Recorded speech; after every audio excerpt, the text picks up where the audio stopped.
आजच्या आपल्या रत्नागिरी ग्राहक पेठ या सुंदर कार्यक्रमासाठी मला ज्याने निमंत्रण दिलं त्या प्राचीताई यांचं मी अभिनंदन करतो।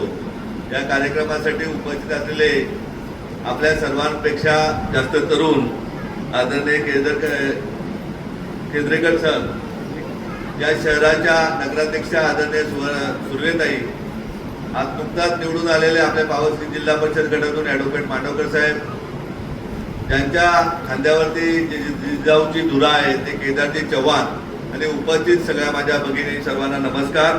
महिला दिनाच्या खूप खूप शुभेच्छा। मला अभिमान वाटतो प्राचीताईंचा, गेले 17 वर्ष आपल्या या रत्नागिरी जिल्ह्यातल्या भगिनींना एकत्र करून त्यांना स्वतःच्या पायावर स्वावलंबी बनवण्याचं काम त्या करतात। ताई, आता तुमच्या मदतीला राष्ट्रमाता जिजाऊच्या नावाने चालणारी संस्था आपल्या बरोबर साथीने साथ आहे। आपण सांगाल त्या गावामध्ये, रत्नागिरीच्या त्या पाड्यामध्ये, त्या वाडीमध्ये आपल्या ताया सक्षम करण्यासाठी आपण स्वयंरोजगार केंद्र सुरू करूया आणि आपल्या भगिनींना त्यांचा बाजारपेठ उपलब्धतेसाठी मुंबई सारखं शहर आपल्या बाजूला आहे, तिथे बाजारपेठ उपलब्ध करून देण्याची जबाबदारी आमची असेल। त्यामुळे आम्ही गेले अनेक वर्ष महिला सक्षमीकरणात काम करतोय का, अगदी पालघरच्या आदिवासी पाड्यावाड्यातल्या भगिनी असतील, ठाण्यातल्या असतील, अगदी मोठमोठे बंगले जसे रत्नागिरी शहरात दिसतात तसे भिवंडी तालुक्यातल्या बंगल्यातल्या भगिनी असतील, परंतु नवरे पैसे कमावतात, मुलं पैसे कमावतात, ताई घर बसलेले असते, त्या तायांचं आम्ही त्यांना सांगून त्यांना एक स्वयंरोजगार केंद्र उभे केलेले आहेत। तर अगदी घरात लागणारे अगरबत्ती, साबण, शॅम्पू पासून, ब्रॉन्झ बनवण्यापासून, शिवण क्लासेस, विविध प्रकारच्या आजकाल तर महागडे ज्या गोष्टी लागतात महिलांना, त्या संपूर्ण बनवण्याचं काम आपल्या भगिनी करत आहेत। आपणही रत्नागिरी जिल्ह्यातनं ज्याप्रमाणे आता आपण बघितलं, आंब्याच्या वाड्यांवरती पावसामुळे प्रचंड परिणाम झालेला आहे, पीक कमी होत आहे, अशा वेळी दादाच्या किंवा मुलाच्या बरोबर एक बाजूला आपल्या ताईंनी 2 पैसे कमावले तर ते घर आनंदी राहते।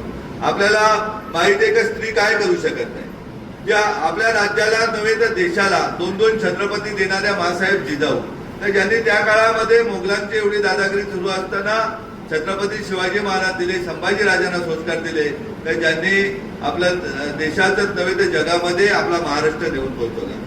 आपण पाहतोय, मी असतील किंवा सर बसलेले, आम्हालाही आमच्या आयांनीच घडवलेले, बहिणींनीच त्यांना आशीर्वाद दिलेले आहेत, त्यामुळे आम्ही आज इथे बोलू शकतो। एवढी ताकद आपल्यामध्ये। आपण म्हणाल तर राज्याच्या देशाच्या राष्ट्रपती महिला आपण बघितल्या तर त्या आपल्या प्रतिभाताई पाटील होत्या, आताच्याही राष्ट्रपती आपल्या भगिनीच आहेत। आपल्या राज्याच्या मुख्य सचिव नुकताच सुजाता सौनिक मॅडम होत्या का, ज्या जरी बिहारच्या राहिल्या तर त्या आपल्या भगिनी म्हणून महाराष्ट्र राज्याचा कारभार त्यांनी बघितला। अनेक शास्त्रज्ञ आपण बघतोय का तिथे भगिनी आहेत, जिल्हाधिकारी बघतोय, आमच्या जिल्ह्याच्या जिल्हाधिकारी ज्या इथे शिव होत्या त्या आता जिल्हाधिकारी म्हणून काम करतात। आज भगिनी कुठेही कमी नाहीयेत। इथे आजच्या येण्यामागे उद्देशच आहे, आपल्याला माहिती आहे की नोकऱ्या 14-15% मिळू शकतात, परंतु सर सांगतोय, ताई सांगतोय का शिक्षणावरही जिजाऊ खूप मोठं काम करते। आपलं स्वप्न आहे का कोकणच्या 5 जिल्ह्यामध्ये सीबीएसईच्या शाळा उभ्या करून ज्याप्रमाणे श्रीमंतांच्या मुलांना शिक्षण मिळतंय, गुणवत्तेचं शिक्षण मिळतंय, मोठी स्वप्न दाखवली जातात आणि मग श्रीमंतांची पोरं उद्या अधिकारी पदावर जातात, त्याप्रमाणे आमच्या गोरगरीब ताईचा कोविड काळात तिचा पती गेला असेल तर तिला एक कुटुंबाचा आधार देण्याचं काम आहे। कुटुंब म्हणून जिजाऊ तिच्याबरोबर राहून तिच्या मुलांनाही तिने स्वप्न मोठी दाखवली पाहिजेत आणि उद्या IAS IPS हे अधिकारी आपल्या या मातीतून घडले पाहिजेत, हे जिजाऊ काम करते। गेल्या 2016 पासून रत्नागिरीमध्येही आपली स्पर्धा परीक्षा अभ्यासिका आहे, संगणक क्लासेस आहेत, अनेक लांजा असेल किंवा विविध भागामध्ये आपण स्पर्धा परीक्षेच्या अभ्यासिका नवीन उघडलेल्या आहेत, संगणक क्लासेस उघडलेले आहेत। महिला भगिनींसाठी मोठ्या प्रमाणात मेहंदी क्लासेस मधून विविध प्रकारच्या क्लासेसची व्यवस्था केलेली आहे। आपल्याला आपलं कोकण हे पूर्णपणे समृद्ध करायचे।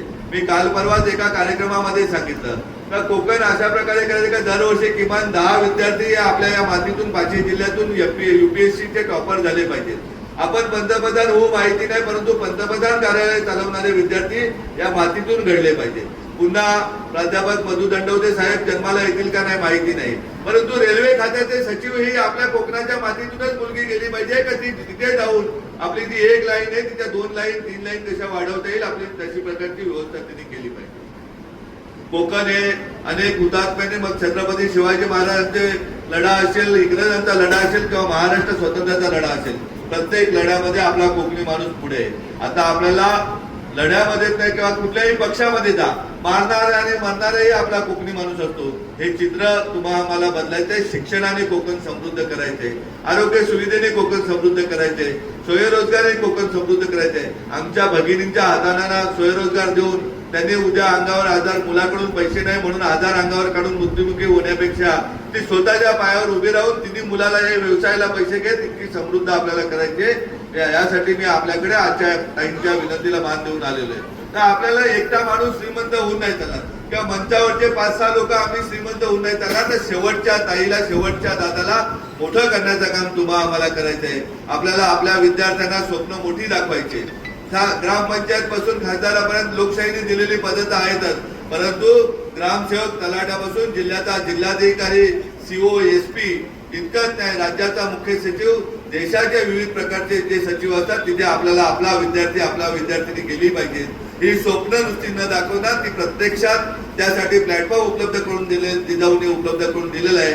याचा लाभ आपल्यातील प्रत्येक विद्यार्थ्यांनी घ्यावा अशा प्रकारची माझी स्वतःची इच्छा आहे. आणि आपल्याला सर्वांना विनंती करतोय, मुलांना स्वप्न मोठी दाखवा. तायानो तुम्ही स्वप्न मोठी पहा. तुमच्या स्वप्न पूर्ततेसाठी आम्ही आपल्या सख्या भावाप्रमाणे किंवा आपल्या कुटुंबाप्रमाणे आपल्या बरोबर आहोत हा आपल्याला विश्वास निर्माण करतो. ताई पुन्हा एकदा आपलं अभिनंदन करतोय. काही या शहराच्या नगराध्यक्षही आपल्या ताई आहेत आणि त्यांना तुम्ही बोलून कालच्या कार्यक्रमाचं उद्घाटन केलं त्याबद्दल पुन्हा तुमचं अभिनंदन करतोय. जेव्हा घरातली ताई बाहेर पडेल तेव्हाच हा समाज बलवंत होणार आहे.